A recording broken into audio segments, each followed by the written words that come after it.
Excellency, you have the floor.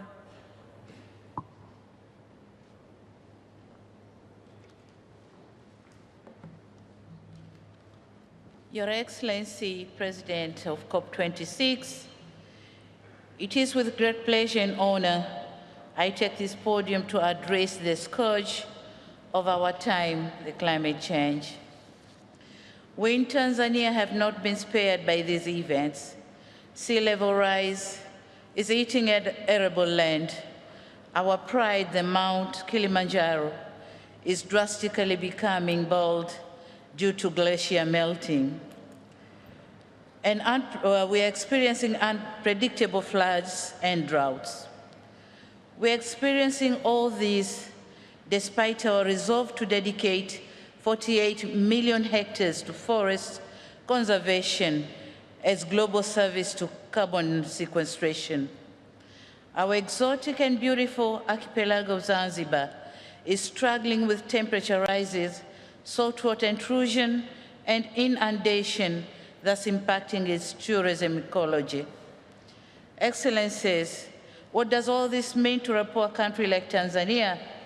It means 30% of our GDP that comes from agriculture, forestry, and fisheries is not sustainable. Sadly, the big resolve and robust steps to combat causes and effects of climate change are still low-paced. The Paris goal of achieving 1.5 degrees Celsius is yet to be made, while more commitment are required. We in Tanzania are determined to take swift actions, as our inaction means risking our development agenda and prosperity. We have in place the National Climate Change Response Strategy and the National Determined Contributions aimed at reducing greenhouse gases emission economy-wide between 30 and 35 by 2030.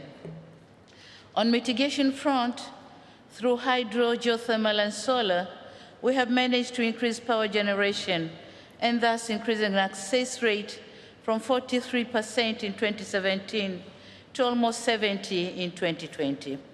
Our reforestation rate increased from 25 to 27 in 2020, with every year planting on average of 276 million trees. Excellencies, if we developing countries have shown such leadership, why large emitting countries are lagging behind? The IPCC AR6 has clearly explained the scope and magnitude of the climate change impacts.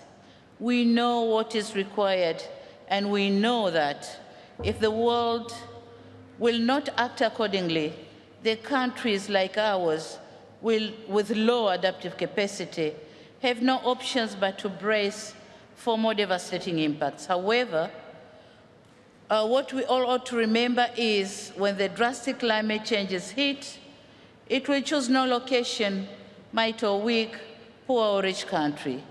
And so we call upon an urgent unlocking of a climate financing that will trigger planned targets and implementation of the NDC. The time to act is now. Thank you so much. Thank you, Your Excellency.